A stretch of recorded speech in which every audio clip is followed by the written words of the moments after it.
నిజమైన వెలుగు. ఇది కేవలం నిజం వెలుగు కాదు, నిజమైన వెలుగు. హల్లెలూయా. ఈ వెలుగంటే ఇది నిజమైన వెలుగు. ఈ నిజమైన వెలుగులో ఎటువంటి తారతమ్యం లేదు, ఎటువంటి విభేదాలు లేవు, ఎటువంటి అసూయ లేవు, ఎటువంటి కక్షలు లేవు, ఎటువంటి మత్సరాలు లేవు, ఎటువంటి డంబము కానీ డాలు కానీ ఎటువంటివి లేదు. కాబట్టి అది నిజమైన వెలుగు అని రాయబడింది. ఆమేన్. మన యేసుక్రీస్తు ప్రభువు నిజమైన వెలుగై ఉన్నాడు.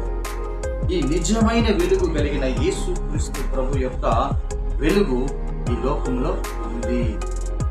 లోకంలో ఉంది. అది లోకములోనికి వచ్చుచు. ఇప్పుడు ఎక్కడి నుంచి వస్తుంది వెలుగు? లోకములోనికి వచ్చుచు అంటే ఎక్కడి నుంచో బయలుదేరింది కదా. ఇప్పుడు ఎక్కడి నుంచో వస్తున్న ఒక వ్యక్తిని వాళ్ళు మనకు ఫోన్ చేశారు అనుకోండి, పలానా దగ్గర వస్తున్నామని. అప్పుడు మనం ఏం చెప్తాం? ఇంకో పలానా దగ్గర వస్తున్నారంట అని చెప్తామా లేదా మనం? అలాగనే వాక్యం ఏ రాయబడింది అంటే లోకములోనికి వచ్చుచు అని రాయబడింది. అంటే దట్ మీన్ ఆ వెలుగు ఎక్కడి నుంచి వస్తుంది? పరలోకం నుంచి. పరలోకపు దేవుడు మనకి వెలుగుగా ఈ లోకంలోనికి వస్తూ ఉన్నాడు. ఆయన వాక్యము ద్వారా వస్తున్నాడు. ఆయన నడిపించడానికి వస్తున్నాడు, ఆయన నిలబెట్టడానికి వస్తున్నాడు. ఆ వెలుగులోనికి అందరినీ చీకటి నుంచి వేరుపరిచి, చీకటిలో నుంచి తప్పించి ఆ వెలుగులోనికి నడిపించడానికి దేవాది దేవుడు ఏం చేస్తున్నాడంట? లోకములోనికి వస్తూ వెలుగై మనలోనికి వస్తూ ఉన్నాడు. చీకటిమయమైన మన హృదయంలోనికి ఆ వెలుగు కలిగిన దేవుడు మన హృదయంలో చోటు చేసుకోవడానికి మన వైపు చూస్తున్నాడు. హల్లెలూయా. చూడండి, మళ్ళీ చదువు వాక్యం వచ్చినము. ఏంటంటే అది నిజమైన వెలుగు ఉండింది. అది లోకములోనికి వచ్చుచు ప్రతి మనిషిని వెలిగించుచున్నది. చూడండి, నిజమైన వెలుగు అంట ఒక మనిషిని వెలిగించడానికి. అంటే ఒక మనిషిలో ఎందుకు వెలిగించాలి? దీని గురించి మనం బాగా గమనించాలి. ఒక మనిషిని ఆ వెలుగు ఎందుకు వెలిగించాలి? ఇప్పుడు మనం అనుకుంటాం, నాకు ఎంతో నేను సంపాదిస్తున్నా, నా జీవితం నేను బతుకుతున్నా, మీరు ఎందుకు ఈ మాట చెప్తారు, మీరు ఎందుకు ఇలా మాట్లాడతారు అని ఎంతో మంది మనల్ని సంభాషణ ఆడుతూ ఉంటారు. ఎంతో మంది మనల్ని ఎదిరించి మాట్లాడుతూ ఉంటారు. అటువంటి వారికి తెలియదు పాపం. ఎందుకంటే ఆ స్థితిలోనే మనము కూడా ఉన్న రోజులు ఉన్నాయి. ఈ రోజు మనం ఎందుకు ఇటువంటి దేవుని యొక్క వెలుగులో, దేవుని యొక్క మార్గములో, దేవుని యొక్క ప్రేమలో మనం ఉన్నామంటే ఆ వెలుగు మనల్ని వెలిగించింది. హల్లెలూయా. ఆ వెలుగు మనల్ని ఏం చేసింది? వెలిగించింది.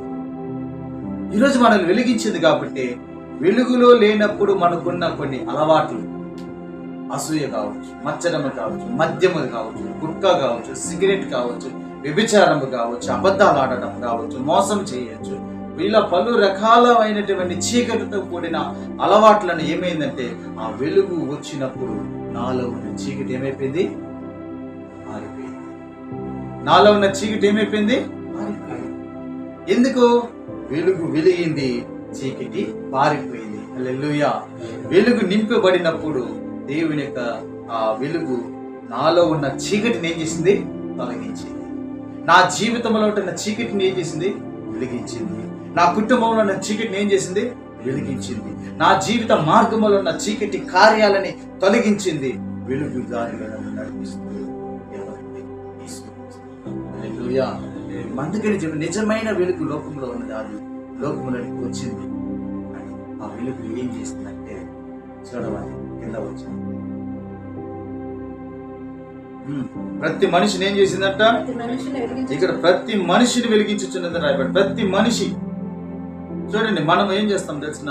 నువ్వు ఆ కులము, నువ్వు ఈ మతము, నువ్వు అది, నువ్వు ఇది, నేను ఇది, నో. కానీ యేసు ప్రభుకి అది లేదు.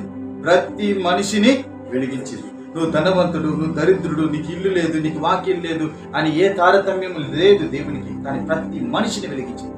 నువ్వు స్త్రీ కావచ్చు, పురుషుడు కావచ్చు, చిన్న కావచ్చు, పెద్దవి కావచ్చు, వృద్ధులు కావచ్చు, లేకపోతే ఇప్పుడిప్పుడే జన్మించి ఉండొచ్చు, లేకపోతే ఇంకా రేపటి దినం నువ్వు మరణించబోవచ్చు, లేక ఒక క్షణంలో నువ్వు మరణించబోవచ్చు. కానీ నా దేవుడు ప్రతి ఒక్కరి మీద, ప్రతి మనిషిని ఏం చేస్తున్నాడంటే ఆయన వెలిగిస్తున్నాడు. ఆయన ప్రతి ఒక్కరిని వెలిగించే దేవుడు, కానీ ఆర్పే దేవుడు కాదు. హల్లెలూయా. ఆయన ఆర్పడానికి రాలేదు కానీ ఆరిపోయిన నీ జీవితాన్ని వెలిగించడానికి వచ్చిన దేవుడే యేసుక్రీస్తు ప్రభువు. హల్లెలూయా. ఆరిపోయిన జీవితాన్ని వెలిగించడానికి వచ్చిన దేవుడే. ఆరిపోయిన జీవితాలను కోల్పోయిన జీవితాలను, బలహీనత చెందిన జీవితాలను, కృంగబడిపోయి బలహీనత చెంది లేవలేని జీవితాలను లేవనెత్తడానికి ఆయన ఈ లోకానికి వెలుగై వచ్చి మనల్ని, మన కుటుంబాలను, మన జీవితాలను వెలిగించి ఆయన చక్కని నిజము కలిగిన వెలుగులోనికి నడిపిస్తూ ఈ ఛాయతగా జీవించడానికి దేవుడు మనల్ని ఏర్పరిచాడు. హల్లెలూయా, హల్లెలూయా. అందుకనే చూడండి, నిజమైన వెలుగంట అది లోకంలోనికి వచ్చుచ్చు ప్రతి మనిషిని వెలిగించు.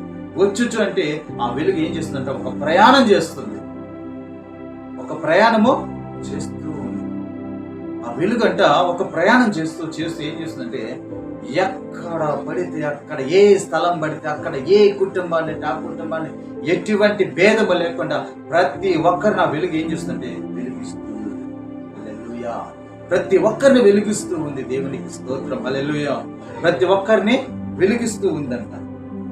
ఇప్పుడు కింద వచ్చిన చదవదాం. 10వ వచనం. ఆయన లోకంలో ఉండెను. ఆయన ఎక్కడున్నాడంట? లోకములో ఉండెను. లోకం ఆయన మూలముగా కలిగెను గాని హల్లెలూయా. లోకములో ఎక్కడున్నాడంట ఆయన? ఇప్పుడు ప్రయాణం చేస్తూ వస్తున్న మనిషి, వెలిగిస్తూ వస్తున్న మనిషి ఇప్పుడు ఎక్కడికి వచ్చాడు? లోకంలోనికి వచ్చాడు. ఇప్పుడు లోకము ఆయన మూలంగా కలిగింది. లోకము పైన 4వ వచనం చదవండి. ఆయనలో జీవం ఉండేను, ఆ జీవము మనుషులకు వెలుగై ఉంది. హల్లెలూయా. ఏముందంటే ఇప్పుడు ఆయనలో జీవం ఉంది. మన మధ్యలోకి వచ్చిన మనిషి కాడ ఏముంది? జీవం ఉంది. మనల్ని వెలిగిస్తున్న వ్యక్తి ఎవరు? జీవము కలిగిన దేవుడు. మనల్ని వెలిగిస్తున్న దేవుడు జీవము కలిగిన దేవుడు. మన కాడికి వచ్చిన వ్యక్తి జీవము కలిగిన దేవుడు. ఆయన మరణాన్ని జయించిన దేవుడు. ఆయన నిత్య నరకములో నుంచి తప్పించడానికి మనల్ని ప్రేమించిన దేవుడు. ఇప్పుడు ఆయనలో ఏముందంటే జీవం ఉంది. హల్లెలూయా. ఆయనలో జీవం ఉంది. ఆ జీవం ఏం చేస్తుందంట? మనుషులకి వెలుగై ఉంది. అక్కడ 4వ వచనం ఏం రాయబడింది? వెలుగై ఉంది. ఆ వెలుగే ప్రతి ఒక్కరిని వెలిగిస్తుంది. హల్లెలూయా. 9వ వచనంలో ఇక్కడ క్లారిటీ ఏం రాయబడింది? నిజమైన వెలుగు ఉండెను, అది లోకంలోనికి వచ్చెను, ప్రతి మనిషిని వెలిగించుచున్నది. ఆయన లోకములో ఉండెను, లోకం ఆయన మూలంగా కలిగిను, కానీ తెలుసుకోలేదు. హల్లెలూయా. ఎంత బాధాకరం చూసారా? ఎంత బాధాకరం చూసారా? లోకం ఆయనంట తెలుసుకోలే, కానీ ఆయన వచ్చాడు. ఈ లోకంలోకి వచ్చాడు ఆయన. ఈ లోకంలోనికి వెలుగై వచ్చాడు ఆయన. ఈ లోకంలో ప్రతి ఒక్కరిని వెలిగించాలని ఆశ కలిగి వచ్చాడు ఆయన. ఈ లోకంలో ప్రతి ఒక్కరిని వెలిగిస్తూ ఉన్నాడు ఆయన. కానీ ఇంకా లోకము ఎరుగని ప్రజలు, లోకానికి చోటివ్వని ప్రజలు, ఇంకా లోకములో పడిపోయి, లోకపు అలవాట్లతో పడిపోయి, లోకపు ఆచారాలతో, పరంపరాచారాలతో, పద్ధతులతో, సిద్ధాంతాలతో పడిపోయిన వారు ఇంకా వెలుగుని ఏం చేస్తున్నారంటే తెలుసుకోవాలి. అందుకని అక్కడ రాయబడింది, లోకం వెలుగులోనికి ఉంది కానీ లోకం అయితే ఆయన మూలంగా కలిగింది. అది కూడా అక్కడ చూడండి, అది కూడా అక్కడే ఉంది. 3వ వచనం. కలిగి ఉన్నదేది ఆయన లేకుండా కలగలేదు. ఆమేన్. ఇది కూడా సరే, ఆకాశము కావచ్చు, భూమి కావచ్చు, వాతావరణం కావచ్చు, ప్రతి సమస్తము ఆయన లేకుండా కలగలేదు. పోయిన వారం ఆది కాండలో 1వ అధ్యాయంలో చూసాం. ఎవరు కలిగి చేశారు? ఆది యందు వాక్యం ఉండదు, వాక్యం దేవుడే ఉన్న, దేవుడే వాక్యమై వాక్కు చేత అన్ని నిర్మించాడు. వాక్కు చేత అన్ని సృష్టింపబడింది, వాక్కు చేత అన్ని రూపింపబడింది, వాక్కు చేత అన్ని ఏర్పడబడ్డాయి. భూమి, ఆకాశములు, అగాధ జలములు, భూమి, వాతావరణము, ప్రతిదీ విశాలము, వాటికి పేర్లు, చుక్కలు, నక్షత్రములు, సూర్య చంద్ర నక్షత్రాలు, ఇవన్నీ కూడా వాక్కు చేత కలిగినాయి. వాక్కు చేత కలిగినాయి. కానీ దేవుని చేతి ద్వారా మనల్ని తీసుకున్నాం.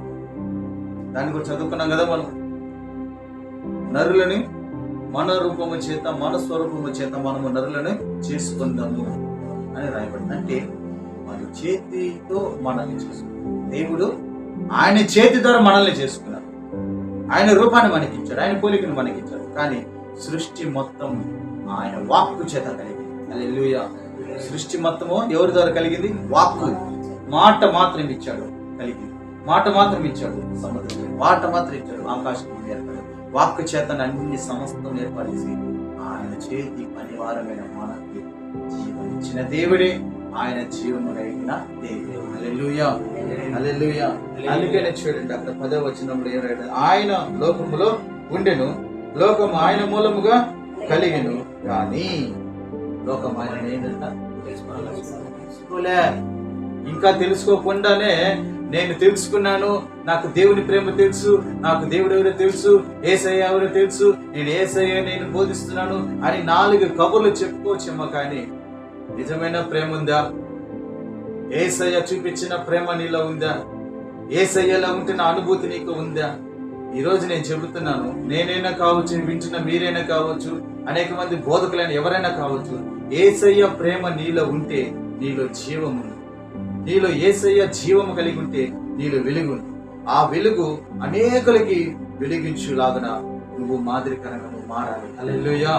నువ్వు అందరిని వెలిగించేవాడుగా ఉండాలి, నువ్వు అందరినీ వెలిగించే దారిలో ఉండాలి, నువ్వు అందరినీ వెలుగు దారిలో నడిపించేలాగా ఉండాలి. ఎందుకంటే దేవుడు నీలో ఉన్న చీకటిని వెళ్ళగొట్టి, నీలో ఉన్న చీకటి ప్రభావాన్ని తీసివేసి నీకు వెలుగునిచ్చాడు. కాబట్టి నీలాంటి వారు, నీతో కూడా ఉంటున్న వారు, నీ బంధువులు కావచ్చు, నీ స్నేహితులు కావచ్చు, నీ రక్త సంబంధికులు కావచ్చు, లేదా నీ సంఘస్థులే కావచ్చు, నీ విశ్వాసులే కావచ్చు, లేదా నీ సేవకులే కావచ్చు, ఎవరైనా కావచ్చు, ఇంకా చీకటిలో నీలో వెంటాడుతున్నదేమో, ఇంకా చీకటిని నీవు వెంబడిస్తున్నావేమో, ఇంకా చీకటి నిన్ను డామినేట్ చేస్తున్నావు, నిన్ను బలహీనత చేస్తుందేమో. ఒక్కసారి మనం ఆలోచించాలి. ఆ చీకటిని మన నుండి వెళ్ళగొట్టడానికే దేవాది దేవుడు మనల్ని వెలిగించుకున్నాడు. హల్లెలూయా. ఆ వెలుగులో ఏముందంటే జీవం ఉంది, ఆ జీవమే వెలుగై ఉంది. ఇప్పుడు మన బంధువులే కావచ్చు, మన కళ్ళెదురు మన స్నేహితులే కావచ్చు, ఎంతమంది చీకట్లో పడితే తెలియక వాళ్ళు ఏం చేస్తున్నారు, ఏదేదో రకరకాల అలవాట్లకి పాల్గొన్నారు, ఏదేదో భయంకరంగా లోక ఆశలతో, లోక ఇచ్చలతో పడిపోతున్నారు. మరి వారికి తెలియపరచాల్సిన బాధ్యత ఎవరికుంది? వెలిగించబడిన నీవు వెలిగించాలి వాళ్ళని అనే ఆశ నీలో రావాలి. ఎప్పుడు నీళ్ళు ఈ ఆశ వస్తుందో దేవుడు నీ ఆశని నెరవేరుస్తాడు. ఆశ కలిగిన ప్రాణాన్ని దేవుడు ఏం చేస్తాడు? తృప్తిపరుస్తాడు. ఆశ కలిగిన ప్రాణాన్ని తృప్తిపరుస్తాడు. ఈరోజు మనం వెలిగించబడ్డాం, ఈ వెలుగు అనేకులకు వెలుగు చూపించాలని మనం ప్రయాసపడతాం. మరి క్రీస్తునందు ప్రయాసము వ్యర్థము కాదని దేవుడు వాక్యం రాయబడింది. క్రీస్తునందు మనం ఏం పడుతున్నాం? ప్రయాసపడుతున్నాం. మరి ఈ ప్రయాస వ్యర్థమవుతుందా? వ్యర్థం కాదు. కానీ మనం అనుకోవచ్చు, అయ్యో మనం ఎందుకు ఇలా చేస్తున్నాం, ఎందుకు మనం ఇలా వచ్చేసాం, ఎందుకు మనం ఇలా ఒంటరిగా ఉన్నాం, ఎందుకు మనం ఇలా చేస్తున్నాం, ఎందుకు మనం ఇలాగ ప్రకటన చేస్తున్నాం, ఎందుకు ఈరోజు మన ఈ యేసు ప్రభు గురించి మనం ఎందుకు ఈ లోకానికి చెప్పాలా? వాళ్ళు మనల్ని అవమానిస్తున్నారు, వాళ్ళు మనల్ని నిందిస్తున్నారు, వాళ్ళు మనం తిట్టుతున్నారు, వాళ్ళు మనం అంగీకరించట్లేదు, వాళ్ళు ఇంటికి రానిలేదు, మనం వాళ్ళ ఫంక్షన్కి రానిలేదు, వాళ్ళు మన ఇంటికి రావటం లేదని నువ్వు బాధపడుతున్నావా? బాధపడదు. వెలుగు నేను వెంబడిస్తే ఆ వెలుగుని చూచి చీకటిలో ఉన్న వారందరూ వెలుగులోనికి వచ్చుదురుగా. హల్లెలూయా. వెలుగులోనికి అందరూ వచ్చుదురుగా. నీ బాధలు ఎన్న కావచ్చు, నీ శ్రమలు ఎన్న కావచ్చు, నువ్వు బాధపడే దాంట్లో ఒక అర్థం ఉంది. ఏమిటంటే నువ్వు లోకరీతిగానే ఆలోచిస్తావు, కానీ దేవుడు నిన్ను వెలిగించినప్పుడు నువ్వు అనేకులకి వెలుగుకరమై ఉండాలి. ఆమేన్. దేవుడు నిన్ను వెలిగించినప్పుడు నువ్వు ఎలా ఉండాలి? అందరినీ వెలిగించాలన్నమాట. నీకు ఒక ఉద్యోగం వచ్చింది, నీకు ఒక మంచి ఉద్యోగం వచ్చి జీతం తీసుకుంటున్నావు, బహుగా దేవుడు నిన్ను ఆశీర్వదించాడు. మరి నువ్వేం చేస్తున్నావు? నిన్ను ఆశీర్వదించిన దేవుడు నువ్వు ఏం చేయాలి? అనేకులకి ఏం చేయాలి? లేని వారికి ఏం చేయాలా? సహాయము చేయాలా? లేని వారికి సహాయం చేయాలా? ఆకలితో ఉన్నవానికి ఏం చేయాలా? భోజనము పెట్టాలా? బట్టలు లేని వాడికి ఏం చేయాలా? బట్టలు పెట్టాలా? ఇందుకోసమే దేవుడు నీకు గవర్నమెంట్ ఉద్యోగం ఇచ్చాడు, ఇందుకోసమే దేవుడు నీకు మంచి జీతం ఇచ్చాడు, ఇందుకోసమే దేవుడు నీకు మంచి ఆరోగ్యమును, స్వస్థతయు, విడుదల, మంచి కుటుంబమును, మంచి పోషణ దేవుడు నీకు ఇస్తున్నాడంటే నీవు దేవుని ప్రజలకు సహాయకుడవై ఉండాలి. హల్లెలూయా. ఎస్తేరు గ్రంథంలో ఒక మాట ఉంది, యూదులకి సహాయము రాకపోతే ఎస్తేరు నీ నుండి కాకపోతే వేరే దగ్గర నుంచి దేవుడు నడిపిస్తాడు అని మొర్దెకై అంటాడు. నువ్వు కానీ సహాయం నీ ప్రజలుగా నువ్వు చేయలేదంటే ఈరోజు నువ్వు రాజరికాల్లో ఉండొచ్చు, రాణివై ఉండొచ్చు, రాజు కింద నువ్వు వంశావళిలో ఉండొచ్చు, రాజు యొక్క ఆభరణాలలో, రాజు యొక్క భవనంలో, రాజు యొక్క వంశంలో నువ్వు నివాసం చేయొచ్చు. కానీ నీ ప్రజలు ఇక్కడ నశించిపోతున్నారు. జాగ్రత్త, ఈ ప్రజలు ఇక్కడ నశించిపోతున్నారు. జాగ్రత్త, నీ ప్రజలకి మేలు చేయి. నువ్వు గాని చేయకపోతే దేవుడు నిన్ను తప్పిస్తాడు. వేరే చోట నుంచి యూదులకు సహాయం వచ్చును అని మొర్దెకై అంటున్నాడు.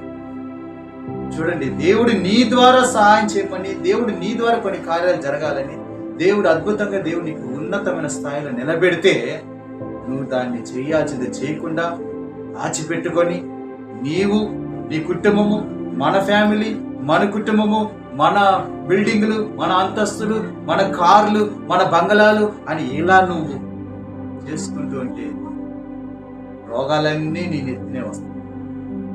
ఈరోజు బీపీలు, షుగర్లు, థైరాయిడ్లు, ఎయిడ్స్లు, క్యాన్సర్స్, బలహీనత, పలు రకాలమైన రోగాలు. డబ్బు ఉంది, నెమ్మది ఉందా?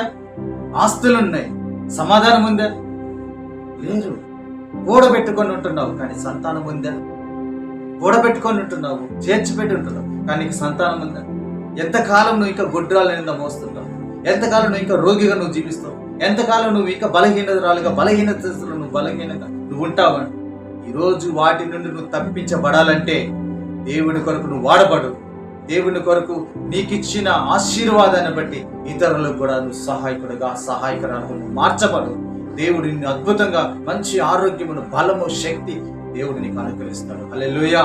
ఈరోజు వాటిని మనం పొందుకోవాలని మనం చేయాల్సిన పని, మనం చేయాల్సిన కార్యక్రమం, మనం వెళ్ళాల్సిన మార్గం, మనం తెలియపరచిన మనం చెప్పాల్సిన మాటలు మనం చేయటం లేదు. నాది, నేను తప్ప ఏదే లేదు అనే లెక్కలో ఉంటే ఎక్కడుందండి దేవుని ప్రేమ? ఎక్కడుంది దేవుని ప్రేమ?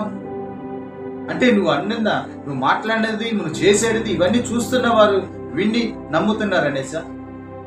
ప్రతి ఒక్కరు కూడా జ్ఞానవంతులు ఉన్నారు. వింటున్న వారిలో కూడా జ్ఞానవంతులు ఉన్నారు, విద్యావంతులు ఉన్నారు, బాగా విద్యాభ్యాసం చేసిన మోషే లాంటి వాళ్ళు కూడా ఉన్నారు. ఉన్నారా లేదు? సొలొమోను వంటి జ్ఞానవంతులు కూడా ఉన్నారు. దేవుడు ఎవరిని ఎప్పుడు ఎలా వాడుకుంటాడో తెలియదు. ఈరోజు నేను బోధించేదే కరెక్ట్, నేను చెప్పేదే కరెక్ట్ అనుకుంటే అది నీ భ్రమ. నిన్ను టక్కడి దేవుడు ఆపేసి ఇంకోరుగా నిలబెట్టుకుంటాడు. నన్ను ఆపేసి కూడా దేవుడు నా స్థానంలో ఇంకోరుగా నిలబెట్టుకుంటాడు. అది ఆయన చిత్తం. నీకు ఇచ్చిన పని నువ్వు నమ్మకంగా చేయాలి. నీకు ఇచ్చిన కొద్దిపాటి జీతమైనా దాన్ని నమ్మకంగా దేవుని కొరకు నువ్వు ఏం చేయాలా? వాడబడాలి. ఇదే దేవుడు కోరుకుంటున్నది నీలో నుండి, నాలో నుండి. ఇదే దేవుడు ప్రజలలో ఉంటున్న ఆ చీకటిలో నుంచి వేరుపరచడానికి దేవుడు వెలుగై ఉండి ప్రతి ఒక్కరిని ఏం చేస్తున్నాడట? వెలిగిస్తూ ఉన్నాడు. హల్లెలూయా. ఆయనలో జీవం ఉంది కాబట్టి ఆ జీవం మనల్ని వెలిగిస్తూ. ఆమేన్. చూడండి కింద వచ్చిన యోహాను సువార్తలోనే 11వ వచనంలో ఇక్కడ ఏం రాయబడింది? ఆయన తన స్వకీయుల యొద్దకు వచ్చెను, ఆయన స్వకీయులు ఆయనను అంగీకరింపలేదు. ఇది ఏంటి? స్వకీయులంటే చెప్పండి, గిటికి చెప్పండి. సొంత వారు. ఆయన ఎక్కడికి వచ్చాడంట? సొంత వారి కాడికి వచ్చి పరలోకము గురించి, తండ్రి గురించి చెబితే వాళ్ళు అంగీకరించారు. అవునా కాదా? ఇప్పుడు ఎంతగాడికి నా వాళ్ళు, నా బంధువులు, నా చుట్టాలు, నా రక్త సంబంధికులని ఇన్ని చెప్పుకొని ఇన్ని గొప్పలుగా వెళుతున్న నీవు, ఇన్ని గొప్పలుగా చెప్పుకుంటున్న నేను, మరి నిన్ను బట్టి, నీ సాక్ష్యాన్ని బట్టి, నీ బోధన బట్టి, నీ యొక్క వాక్య పరిచరణ బట్టి, నీ ప్రార్థన బట్టి నీ వారే నిన్ను అంగీకరించటం లే. హల్లెలూయా. నీ వారే నిన్ను అంగీకరించటం లే. మరి ఇది నువ్వు గమనిస్తున్నావా? నేనైనా కావచ్చు, ఎవరైనా కావచ్చు, నీ వారే నిన్ను అంగీకరించినప్పుడు ఇతరులు ఎలా అంగీకరిస్తారు? ఆలోచించండి అవసరం. ఇప్పుడు నేనున్నాను, నా ఇంటి వారే నా మాటలు అంగీకరించలేదంటే బయట వాళ్ళు అంగీకరిస్తారా? అందుకనే ఏం చేయాలంటే, నువ్వు ప్రేమ కలిగి నీ ప్రేమను బట్టి నీ కుటుంబాన్ని ప్రేమించాలి. నీ ప్రేమ కుటుంబంలో ఆవరించబడినప్పుడు నీ కుటుంబ బంధువులకు ఆ ప్రేమ వెల్లడించాలి. మొదటిగా నీ సాక్ష్యం ఏం కావాలంటే దేవుని ఎందుకు ఫలించాలి. నీ సాక్ష్యం ఎవరి కాడ ఫలించాలి? దేవుడి కాడ ఫలించాలి. యోసేపు అనే భక్తిపరుడు పోతిఫర్ యొక్క భార్య ఏం చేసిందంటే, యవ్వనస్తుడిగా బాగా అందంగా ఉన్నాడు, చాలా జ్ఞానంగా ఉన్నాడు, యవ్వనస్తుడై ఉంటున్నాడు. వారిని ఆశించింది పోతీఫర్ భార్య ఆశించింది. కానీ యోసేపు ఏం చేశాడు? సరేరా అన్నాడా? ఆశించాడా? లేదు. ఏం చేశాడు? దేవునికి భయపడి చీకటి లాంటి ఆ యొక్క కార్యాన్ని ఏం చేశాడు? నెట్టి వేశాడు. తన వస్త్రాన్ని వదులుకున్నాడే కానీ దేవుడిచ్చిన వస్త్రాన్ని వదులుకోలేదు. హల్లెలూయా. దేవుడిచ్చిన వస్త్రాన్ని వదులుకోలే, శారీరకమైన వస్త్రాన్ని వదులుకున్నాడు కానీ ఆత్మ వస్త్రాన్ని యోసేపు వదులుకోలేదు. హల్లెలూయా. అందుకనే దేవుని యందు ఏమయ్యాడు యోసేపు? చిగురింపబడి, ఫలింపబడి, ఆశీర్వదింపబడి, తన కుటుంబానికి మాదిరికరంగా మార్చబడి ఆ దేశమంతా ఒక ప్రధానమంత్రిగా నియమింపబడి అంతగా దేవుడు దీవించాడంటే నువ్వు దేవునికి ఇవ్వాల్సిన చోటు, సమయం, భయం, భక్తి నువ్వు దేవునికి ఎప్పుడైతే ఇస్తావో దేవుని అంచులంచులుగా దీవించి ఆశీర్వదిస్తాడు. హల్లెలూయా. అందుకనే చూడండి, స్వకీయుల కాడేమో యోసేపు ఫలించలేదు. యోసేపు ఫలించాడు వాళ్ళ సొంత అన్నదమ్ముల కాడ, వాళ్ళ తల్లిదండ్రుల కాడ? లేదు. నెట్టివేయబడ్డాడు, అపహాసించబడ్డాడు, నిందించబడ్డాడు, గుంటలో త్రోయబడ్డాడు, రాళ్లతో కొట్టడాడు. ఎన్ని రకరకాలుగా హింస పెట్టారు యోసేపుని. కానీ యోసేపు ఏం చేశారు? తిరుగుబాటు చేశాడా? తిరుగుబాటు చేయలే. నెట్టేసినా కూడా ఏమనుకోలే. పాపం ఏడిచాడు, కుమిలాడు, బాధపడ్డాడు. చనిపోయే స్థితిలో పడిపోయినప్పుడు కూడా గుంటలో కూడా ఏమనుకోలే. దేవుని వైపే చూశాడు. ప్రభా నువ్వే చూసుకోవాలి. నమ్మకము అనేది దేవుని మీద. ఈ సాక్ష్యము దేవునికి నమ్మకంగా ఉండాలి. హల్లెలూయా. నీ సాక్ష్యము దేవునికి నమ్మకంగా ఉండాలి. నీ సాక్ష్యాన్ని బట్టి, నీ నడతను బట్టి, నీ ప్రవర్తన బట్టి, నీ మాటను బట్టి, నీ యొక్క ప్రవర్తన యావత్తును బట్టి దేవుడు చూస్తున్నంత వరకు నీవు ఏ క్రమంలో ఉంటున్నావు, నువ్వు ఏ దారిలో నడుస్తున్నావు, ఎటువంటి రీతిలో నువ్వు ఉంటున్నావు అనేది దేవుడు నిన్ను గమనిస్తూ ఉంటాడు. హల్లెలూయా. ఆయన చూచే దేవుడై ఉంటున్నాడు. చూడకుండా ఉండే దేవుడు కాదాయన. ఆయన చూచే దేవుడు. అందుకనే స్వకీయుల కాడికి ఆయన వస్తే వాళ్ళు ఏం చేస్తారంట? ఆయనని అంగీకరించలేదంటే దానికి కారణం ఏంటంటే ఒక మానవుడిగానే ఆయన జీవించాడు. ఒక మానవుడిగానే ఆయన ఆ ప్రదేశంలో వచ్చాడు. ఒక మానవుడిగానే వాళ్ళ ముందు జీవించినాడు, వారి మధ్యలో జీవించినాడు. సడన్ గా వచ్చి నువ్వు తండ్రి గురించి, తండ్రి ప్రేమ గురించి, పరలోకము గురించి, దేవుని ప్రేమను అనురాగాలను పంచిపెడుతూ ఉంటే వాళ్ళు ఏం చేశారంటే అంగీకరించారు. అదే కుమారుడు కాడా, యేసేపు కుమారుడు కాడా అని యేసు ప్రభుని అన్నారు. కానీ ఎవరైనా కూడా దేవుని ప్రేమను పంచిపెట్టువాడు దేవుని పని మీదే ఆలోచన కలిగి ఉంటాడు. హల్లెలూయా. దేవుని యందు పొందుకున్న దీవెనలు, దేవుని కొరకు నిలబడుతున్న నీవు దేవుని కొరకు నువ్వు వాడబడాలి. దేవుని కొరకే నువ్వు వాడబడాలి. అంతేగాని వేరే దానికోసమో, వేరొక దాని మీద ఆశించడమో, వేరొక దాన్ని పొందుకోవడమో, వేరొక దానికోసమో ఇతరులను పోగొట్టుకోవడమో, లేకపోతే వచ్చిన వారిని నువ్వు అసూయ చేతన, కక్ష చేతన నువ్వు మాటలాడడమో, ఇవన్నీ కూడా మనకి సాక్ష్యము కాదు. నీ మాటను బట్టి ఇతరులు నిన్ను ప్రేమించాలి. నీ ప్రవర్తన బట్టి ఇతరులు నిన్ను వెంబడించాలి. నువ్వు చూపించే ప్రేమను బట్టి అనేకులు నిన్ను ప్రేమించాలి. అప్పుడే నిజమైన వెలుగు నీలో ఉందని అర్థం. హల్లెలూయా. అప్పుడే నిజమైన వెలుగు నీలో ఉందని అర్థం. మరి నిజమైన వెలుగు లేనప్పుడు నీ మాటల చేత కక్ష కలుగుతుంది, నీ మాటల చేత అసూయ వస్తుంది. మనసులో ఒకటి పెట్టుకుని బయట ఒకటి చెబుతూ తిరుగుతూ ఉంటారు. ఈరోజు నేను చెబుతున్నాను, మనకి కానీ, మన కుటుంబానికి కానీ, మన పరిచర్య కానీ లోపల ఒకటి బయట ఒకటి ఉండకూడదు. హల్లెలూయా. లోపల ఒకటి బయట ఒకటి ఉండకూడదు. ఎందుకంటే ఇది ప్రభు నేర్పించిన పాఠం. మనలో ఏముండకూడదు? ఇంకా అసూయ, కక్ష, కలహము, మత్సరం ఇటువంటి మనలో ఉండకూడదు. మనలో ఏం కావాలి? ప్రేమ. ఎవరు ప్రేమ? యేసయ్య ప్రేమ. ఈ ప్రేమ అనేకులని ప్రేమించాలి. హల్లెలూయా. ఈ ప్రేమ అనేకులను ఏం చేయాలంట? ప్రేమించాలి. మరి ప్రేమ కలిగిన దేవుడు నిన్ను వెలిగించినప్పుడు నువ్వు ఎలా ఉండాలి? అనేకులని వెలిగించాలి. అనేకులని వెలిగించే నువ్వు అనేకులకి వెలిగించే పనిలో నువ్వు ఉంటే ఆ పనికి తగిన జీతము దేవుడు నీకు ఇస్తాడు. ఈరోజు శారీరకంగా పని ఎంతో కష్టపడుతూ ఉంటాం. ఎక్కడెక్కడికో వెళ్ళి మనం కష్టపడి 10 రూపాయలు సంపాదించుకొని వస్తూ ఉంటాం. ఎందుకు? కుటుంబ పోషణ. ఎవరికో? ఎందుకంటే అది కుటుంబ పోషణ. మరి కుటుంబ పోషణ కొరకు నువ్వు ఇంతగా కష్టపడుతున్నావు అంటే, ఇంతగా నువ్వు పని చేస్తున్నావు అంటే నీ పనిలో దేవుడు చూస్తాడు. నీ కష్టంలో దేవుడు నీ బాధ్యతని చూస్తాడు. నువ్వు వెళుతున్న మార్గంలో, నువ్వు వెళుతున్న స్థానంలో ప్రతి దగ్గర దేవుడు నేను ఏం చేస్తాడంట గమనిస్తాడు. ఏసేపు పని చేస్తూ ఉంటే దేవుడు అబ్జర్వేషన్ చేశాడు. దేవుడు ఆ పోతీఫరు మనస్సుని మార్చాడట. పోతీఫరు హృదయాన్ని కదిలించినాడు. యేసేపు మీద కనికరం పడ్డాడు. యేసేపు మీద పోతీఫరు ఏం చేశాడు? కనికరం పడి యేసేపుని ప్రేమించినాడంట. యేసేపుని ప్రేమించి తన ఇల్లంతటి మీద, తన ఆస్తి అంతటి మీద, తన దేశం అంతటి మీద ఒక గొప్ప నాయకునిగా చేశాడు. చూసావా? దేవుడు ఆశీర్వాదం, బ్లెస్సింగ్ ఎట్టుంటుంది అనుకున్నాడు యేసేపు ఎప్పుడన్నా? సరిపోని దావీదు అనుకున్నాడు ఎప్పుడన్నా? నీ గొప్ప మహారాజు దావీదు రాజుని అవుతాను అనుకున్నాడా? లే, ఎక్కడో ఎడారిలో పాపం గొర్రెలు మేపుతూ ఉన్నాడు. తనకిచ్చిన పని, తన బాధ్యత చేస్తూ ఉన్నాడు.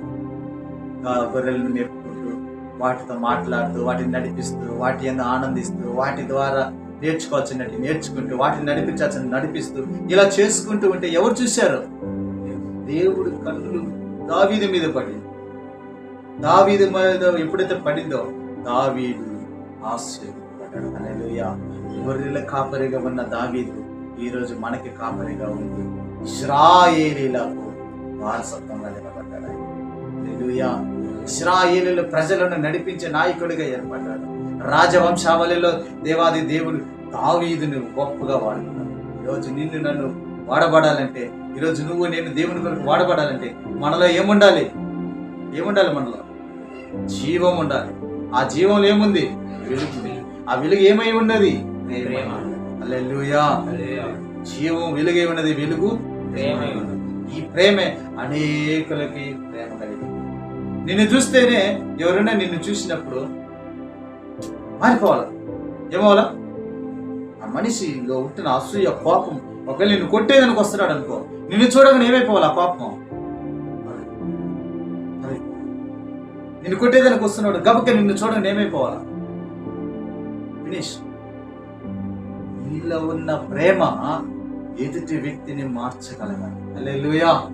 నీలో ఉన్న ప్రేమ కోపముతో ఉన్న, అసూయతో ఉన్న, కక్షతో ఉన్న వ్యక్తి యొక్క హృదయం కదిలించబడాలి. ఆమేన్. కదిలించబడాలి. ఆడ మార్చబడగలగాలంటే మనలో ఏముండాలంటే జీవం కలిగినది. హల్లెలూయా. యేసుక్రీస్తు ప్రభు ప్రేమై ఉంటున్నాడు. ఆయన ఇప్పుడు ఏం చదువుకున్నాము? స్వకీయుల యొద్దకు వచ్చిన ఆయన స్వకీయులు ఆయనను అంగీకరింపలేదు. 12వ వచనం చదువు. తన్ను ఎందరు అంగీకరించారో వారందరికీ తన నామమునందు విశ్వాసముంచిన వారికి దేవుని పిల్లలగుటకు. హల్లెలూయా. చూడండి, ఇప్పుడు మన బైబిల్ పట్టుకొని వెళుతూ ఉంటాం మార్గంలో. చూసే వాళ్ళు ఏమంటారు మనల్ని? ఇదబ్బా దేవుని బిడ్డలు ఏమంటారా? దేవుని బిడ్డలు పోతున్నారబ్బా. వాళ్ళు ఆ మాట అంటూ ఉంటే మనమేమనుకుంటాము? వాళ్ళు మనల్ని ఎగతాళి చేస్తున్నారు, వాళ్ళు మనల్ని కిండలు చేస్తున్నారు అని అనుకుంటాం. కానీ వాళ్ళు చెబుతున్న మాట నిజమే. హల్లెలూయా. నిజంగానే మనం ఎవరు? దేవుని బిడ్డలు. కాబట్టి దేవుని సన్నిధికి మనం ఏం పట్టుకొని పోతున్నాం? దేవుని వాక్యం పట్టుకొని పోతున్నాం. వాక్యమై ఉన్న దేవుడు మనతో మాట్లాడే దేవుడు మనతోనే ఉన్నాడు. కాబట్టి మన బైబిల్ గ్రంథాన్ని చేతిలో పెట్టుకుని మనము వెళుతున్నాం. ఇప్పుడు వారు చెప్పింది నిజమా? నువ్వు ఆలోచించింది నిజమా? నువ్వు ఏమని ఆలోచించావు? వాళ్ళు మనల్ని ఎగతాళి చేస్తున్నారు, వాళ్ళు మన హేళన చేస్తున్నారు, వాళ్ళు మన కిండలు చేస్తున్నారు అని నువ్వు అనుకున్నావు, నీ ఆలోచన. కానీ వాళ్ళ ఆలోచన నిజమా? మన ఆలోచన నిజమా? వాళ్ళ ఆలోచనే నిజమైనది. హల్లెలూయా. వారు తెలియక అన్నా అది నిజమే. వాళ్ళు ఏమన్నారు? దేవుని బిడ్డలు పోతున్నారా? బైబిల్ పోతున్నారబ్బా. నిజంగానే మనం ఎవరిని? అందుకని వాక్యం ఇక్కడ ఏం రాయబడింది? దేవుని పిల్లలగుటకు ఆయన అధికారం ఇచ్చాడు. ఇదే మనుషులు ఇచ్చే అధికారం కాదు, ఇది దేవుడిచ్చిన అధికారం. ఇది హల్లెలూయా. దేవుడిచ్చిన అధికారం ఏంటంటే మళ్ళీ బాగా స్పష్టంగా చదువు. అన్ను ఎందరు అంగీకరిస్తారు? ఇప్పుడు నేను కావచ్చు, మీరు కావచ్చు, ఈ వాక్యం వింటున్న మీరు కావచ్చు, ఎంతమంది అయితే దేవుని అంగీకరిస్తారో వారందరికీ. ఎవరి నామము? యేసుక్రీస్తు యొక్క నామమును ఎంతమంది అయితే అంగీకరించబడి ఆయనని స్వీకరించబడి ఎంతమంది అయితే ఆయన మీద విశ్వాసం ఉంచుతారో దేవుని పిల్లలగుటకు ఆయన అధికారం అనుగ్రహించాడు. ఒక అధికారాన్ని ఇచ్చాడు. హల్లెలూయా. ఒక అధికారాన్ని ఇచ్చాడు. ఏం అధికారం అది? దేవుని పిల్లలం అవ్వడానికి అధికారం. ఎప్పుడు? విశ్వాసముతో నువ్వు నమ్మి ఆయన ప్రేమను పొందుకుని ఆ వెలుగుని చోటించి వెలుగులో నువ్వు నడిపడితే, ఆ ప్రేమ నీలో ఉంటే, ఆ ప్రేమ నీలో ఫలించినప్పుడు నిత్యమైన వారసత్వం నీకు వస్తుంది. దేవుని పిల్లలగుటకు ఒక అధికారం దేవుడు మనకి ఇచ్చున్నాడు. ఎంతమంది నిన్ను ఏం మాట్లాడినా నువ్వు బాధపడదు. ఎంతమంది నిన్ను ఎలా ఏలితి చూసి చూపించి ఎగతాళి చేసినా నువ్వు బాధపడదు. వాళ్ళు అన్నంత మాత్రాన నువ్వు దేవుని బిడ్డ కాకుండా పోవు. దేవుని అంగీకరించిన వ్యక్తిగా కాకుండా పోవు. ఈ దినాలలో చాలా మంది వాళ్ళ మాటలు వీళ్ళ మాటలు చెల్లు కబుర్లు అన్ని విని ఏమైపోతున్నారు? దేవునికి దూరం అయిపోతున్నారు. దేవునికి దూరం అయిపోయే ముందు నీలో వెలుగు దూరం అయిపోతుంది. నీలో చీకటి ప్రవేశిస్తూ ఉంది. చీకటి ప్రవేశించినప్పుడు ఏమైపోతుందంటే నువ్వు కోల్పోతున్నావు. జాగ్రత్త. ఈరోజు మనం అటువంటి రీతిలో మనము ఉండకూడదు. కాబట్టి దేవుడు మరొక్కసారి సూటిగా మనతో గత వారము ఈ వారము దేవుడు సూటిగా దేవుని ప్రేమ గురించి మనము మాట్లాడుతూ ఉన్నాం. హల్లెలూయా, హల్లెలూయా.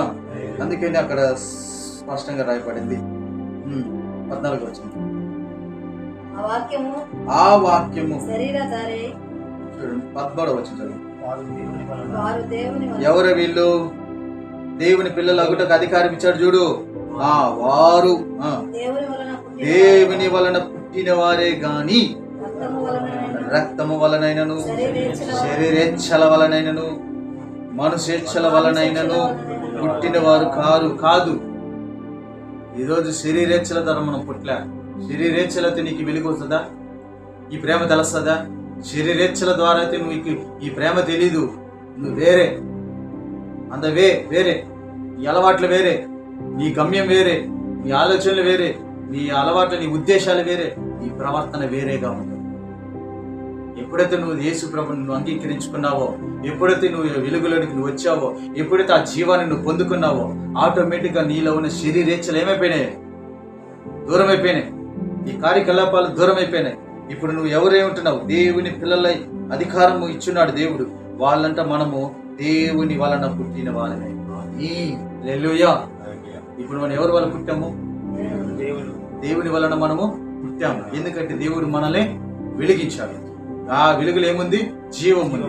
మరి జీవము కలిగిన దేవుడు మనం వెలిగించాడు కాబట్టి ఆ ప్రేమ మనలో ఉంది. కాబట్టి మనము ప్రేమ వలన మనము జీవము పొందుకుంటాము.